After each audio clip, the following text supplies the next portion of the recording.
Hello, listeners. Welcome to the first episode of Season 2 of the Blue Radio. With all of the support that I received from Season 1, I'm happy to be broadcasting a second season.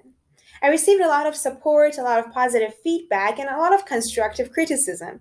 For instance, a lot of listeners told me that instead of having clean cut edited comments in the middle of survivors' responses, I preserve the natural flow of the conversation. So that's what I did. When possible, I arranged a time to have a call with survivors and recorded the call, and now I'm broadcasting it with minimal editing. So the natural flow of the conversation would be preserved. So there might be pauses, there might be, uh, you know, anything that happens in a natural conversation, but I hope you like it. In this episode, we have Timothy's story. Timothy's story involves details of sexual abuse, physical abuse, and emotional abuse. So, if you are triggered by any of these topics, please listen with a trusted friend or a professional. In addition, Timothy's story has a unique turn. So, usually, when I interview survivors, they're no longer in contact with the perpetrator. And while I don't advocate for any special type of relationship with the perpetrator after the abuse happens, in this story, Timothy shows forgiveness towards his perpetrators. So it was very interesting for me to hear, and even more interesting to know the mentality behind why he did this. So without further ado, let's hear from him.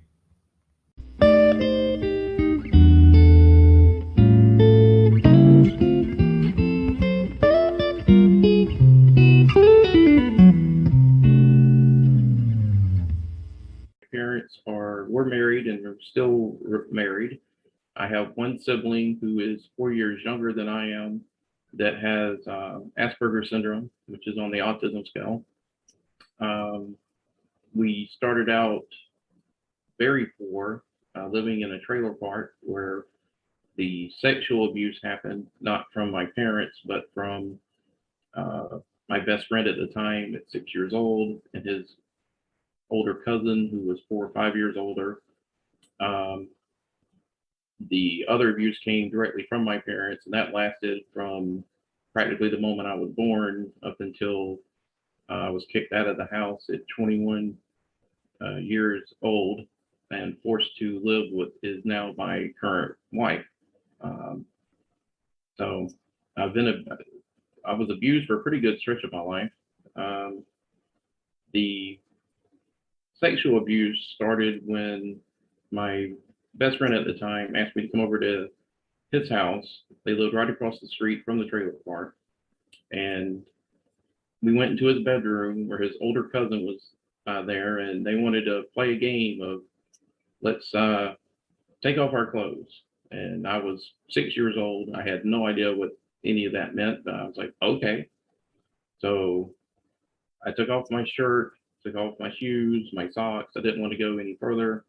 And then the next thing I know, the 10 or 11-year-old cousin of my best friend was forcing me on the ground, and my friend pulled my shorts and my underwear off, and I tried to scream, and the cousin put his hand over my mouth while my friend started to molest me, and I didn't know what he was doing because he was holding my head down so tightly I couldn't look down and see what he was doing. But I was being raped, uh, forcibly oral sex performed upon me. Um, when I finally was able to get loose, I didn't know what had happened, but I knew it felt wrong. And when I tried to tell my parents about it, they didn't believe me. Um, at 6 years old, I lacked the capacity of explaining what had actually happened other than we took our clothes off. It was the only thing that they could apparently understand. They also never believed me about anything, frankly, in my life. And as a result, while we lived in that trailer park for about from my age of 6 to about 8, anytime I went over to my friend's house, if his cousin was there, they would find some excuse somewhere to hold me down and molest me. And telling my parents did nothing except lead them to beat me for lying or bothering them. My father at this point in his life was a raging alcoholic who was a very violent alcoholic. Um, he would come home from work and would alternate between beating my mother or myself. Uh, when he wasn't being physically abusive, uh, if my mother complained or he felt I was lacking in some capacity of that day, he would make these hand signs, these placards with twine that said, "You are a failure. You are a disappointment. You are not my son." And he would make me wear those around my neck and outside so that my friends and other people could see me wearing it. And I had to actually look up what the words failure and disappointment meant at 6 because I didn't know what those words meant. And reading them in the dictionary, it just kind of confirmed to me that I must be this complete reject of a human being, that my own parents would hate me this strongly. My father, he was being physically abusive, not only with his hands or his belt, he had a horse whip. My mother used to own a horse, and he would use her old horse whip to literally beat me with the horse whip. When we finally got out of the trailer park, my parents had undergone a religious conversion to mainstream Southern American Christianity. And while that my father, to get his credit, stopped drinking completely, the abuse eased somewhat, but it was still there. It's actually, I'm ashamed to say, it's like a litany of almost atrocities that he performed upon me. I was, in answering your questions, I was actually thinking and writing out loud all of the things that he did, or at least the highlights of it. And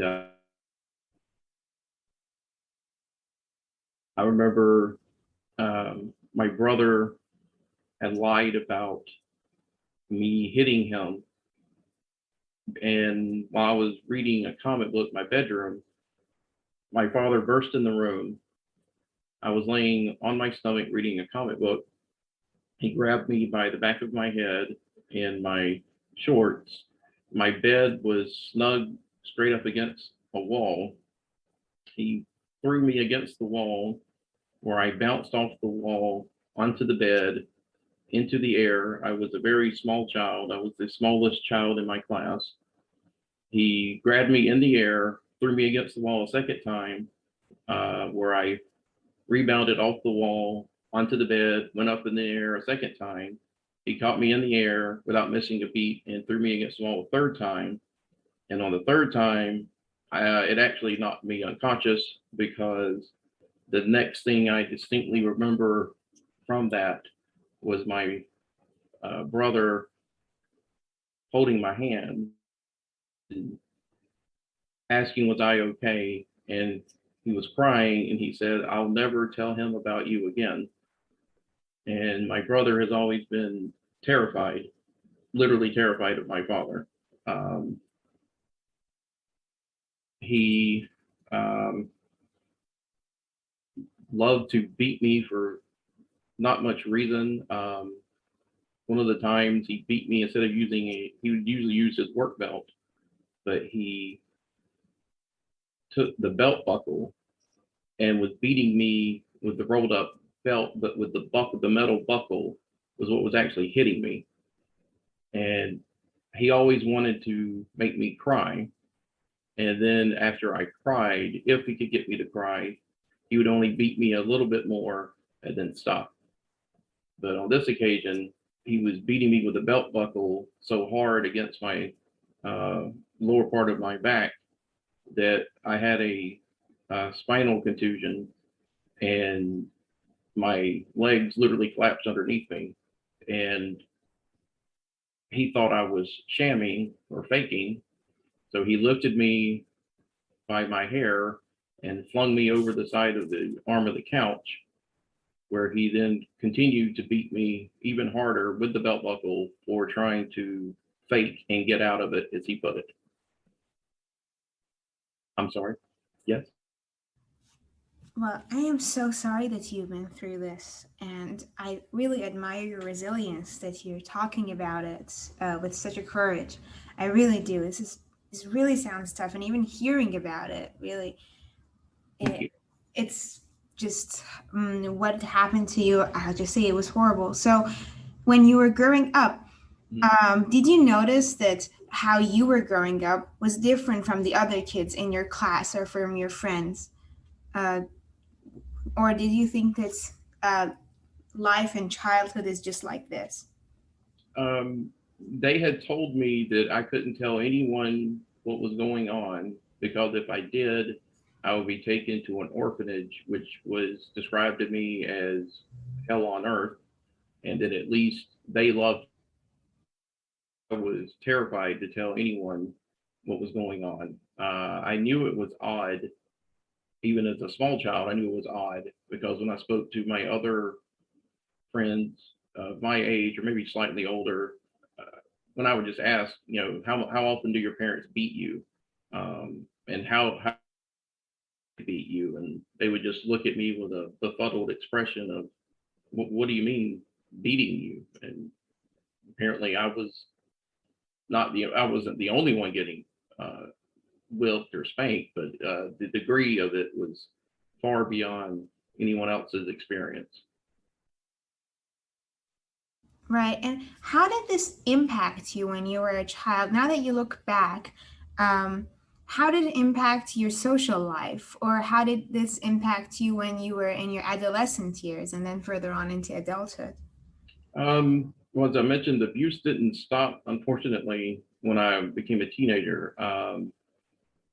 It definitely affected me. Like even now, I have a complete phobia of heights because on vacation one year we went to an island that had a lighthouse, and we climbed up to the top of the lighthouse, and it was just myself and my father, and he grabbed me by the neck and dangled me off the edge of the lighthouse at the top as what he described as a joke, and for being a bad son.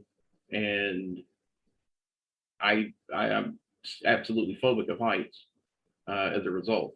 Um, when we were watching a sports game, and I corrected him when he made a factual error about a baseball player's batting average. Um, I made the mistake of calling him obtuse. So he flew out of his chair, grabbed me by the throat, and flung me on the ground and started choking me to death. And I at first was resisting him by trying to pull his wrist away. And when I looked in his eyes at that point in my life, I think 14 years old. I was ready to go. I was tired of the abuse.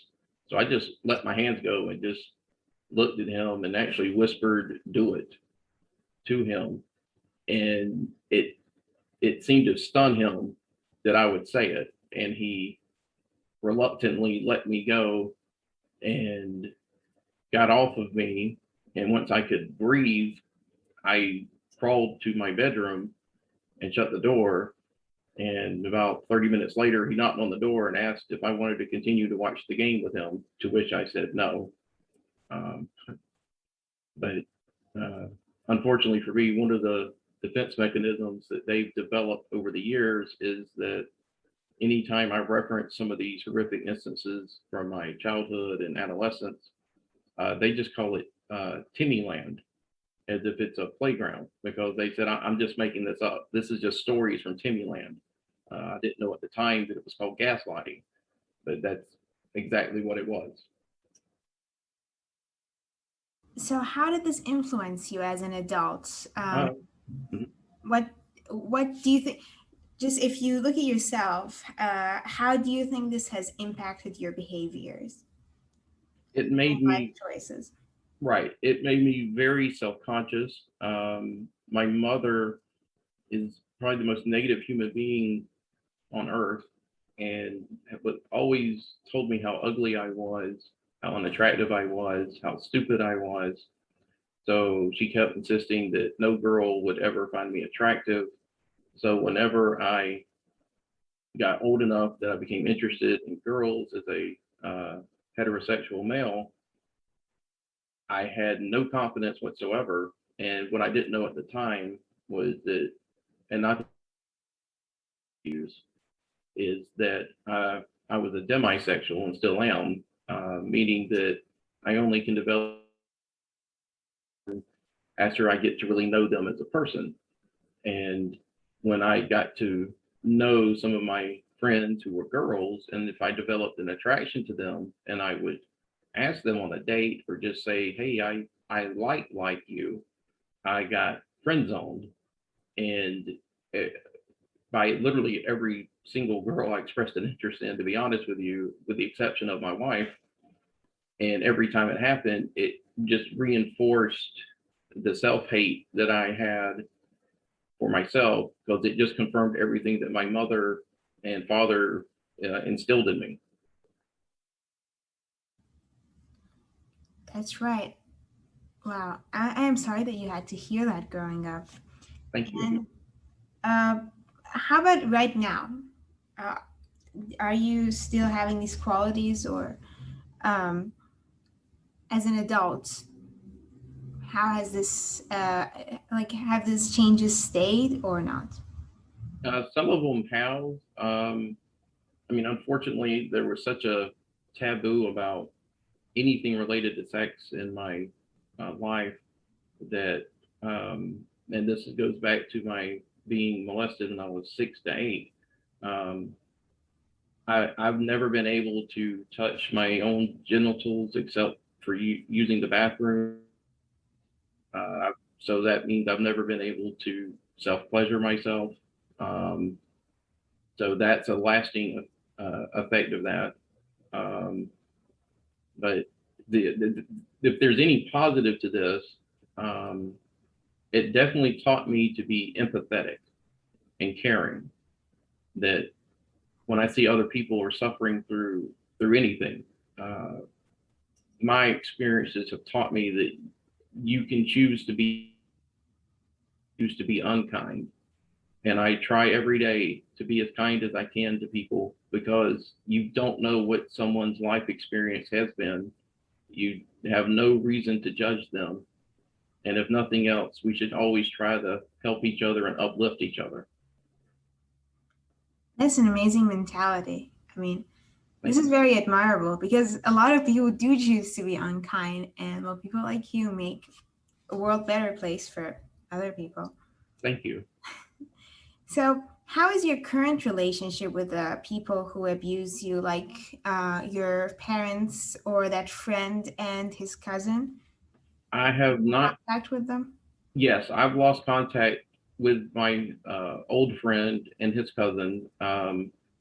He did tell me much later that he was being abused by that same cousin, and that was the only reason he did that to me is because the cousin told him if he didn't do it, he just do it to him. So um, that did make me feel empathy for him because he went through it as well. Um, my relationship with my parents was not a good one for obvious reasons for the first 20 years of my life. But I will say, while they've never acknowledged what they've done, we've had a much better relationship in the last 10 years. They have been kinder and more loving. They've helped myself and my wife whenever we've asked them to. So I think they're in their own way. I think they're trying to show uh, uh, love and trying to make up, trying to atone for what they did when I was younger. Why do you think this change happened? Do you have any idea? Have you ever asked them that what was the reason behind this change of mentality? I think it's directly because when I met my wife, we met online through the internet, and my mother was convinced that my wife was a someone impersonating a woman and was going to murder me, apparently. And she literally beat me with luggage, would randomly attack me to stop me from going up to see her. She lived in Chicago. I lived in Georgia, which is a pretty good trip. And once once they saw I was actually willing to go through this and still see her, and they finally got to meet what would be my wife when we were still dating. They really loved my wife, and I, I I think that realizing they were so wrong about her, it might have been a moment of clarity for them to realize that they had been wrong about me for essentially my entire life. And again, while they've never apologized for it, it has gotten to the point that about 3 years ago, for the first time in my life, my dad said that he was proud of me. And I'd never heard those words in my life. And we were sitting in a restaurant, and I had to excuse myself to go in the bathroom and honestly start crying, which is something I rarely do, simply because it's a test of wills between myself and my father. When he was beating me to try to make me cry. And since I knew that, I was him the satisfaction. But him telling me that he was proud of me, that did bring me to tears. Right. So, if you could go back and say something to your childhood self, what would you say? Hmm. Um, I would tell him we could. There was a graveyard not far from where we used to live, and I could see the graves from my bedroom window. And I used to envy the dead because no one was hurting them; they just were left alone. And I would tell him and anyone else that's going through this or went through this, it does get better. Uh, you have the option of growing from this, learning from this. Um, you can or cannot forgive those who hurt you. That's up to you as an individual. But what I said earlier about you have the option to being kind, choose that. We need more kind people in the world. Please be one of them.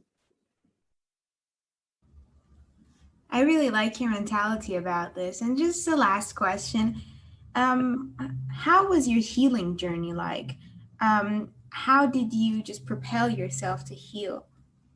Um, when when I was younger, we were in a mainstream Christian Protestant church. And when I tried telling the pastor once about it, he didn't believe me, told my parents, which led to a massive beating on my behalf. But I tried again when my wife and I converted to Orthodox Christianity, Russian Christian, Orthodox Christianity to be specific. And the priest, the father I spoke to, I could actually tell him about this. And he was a wonderful listener and helped me so much in forgiving them because I had never forgiven them. And he made me realize that I was the only one hurting by carrying that hate and pain, that I was the only one, I was punishing myself. I wasn't punishing them. And he really the aspect of forgiveness. And I did not deserve what happened to me, which was the hardest thing for me to unlearn, to be honest. That's right. Well, thank you for giving me your time, Timothy. This was a great interview, and I've learned a lot from you. Thank you. I appreciate it. Thank you for the kind words. Well, um, if you have nothing else to add, I will end the interview. And if you do, please feel free to add it and say it. Okay. I mean, other than listing yet more horrible stories of emotional or physical abuse, yes, I'm fine if you wish to end the interview.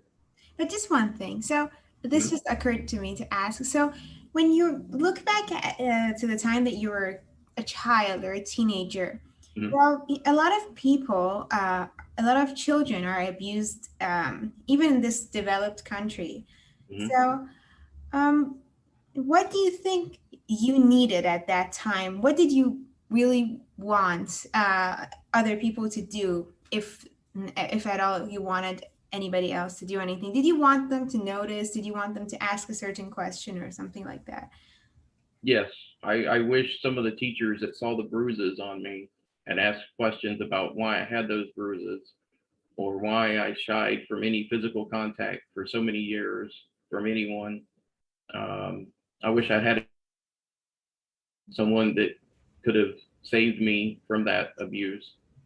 Um, I very much wanted to live only with my grandmother, my maternal grandmother, who always treated me wonderfully and was a living saint, to be honest. uh, so yes, if I could have had some change anything in my life, that would have been it.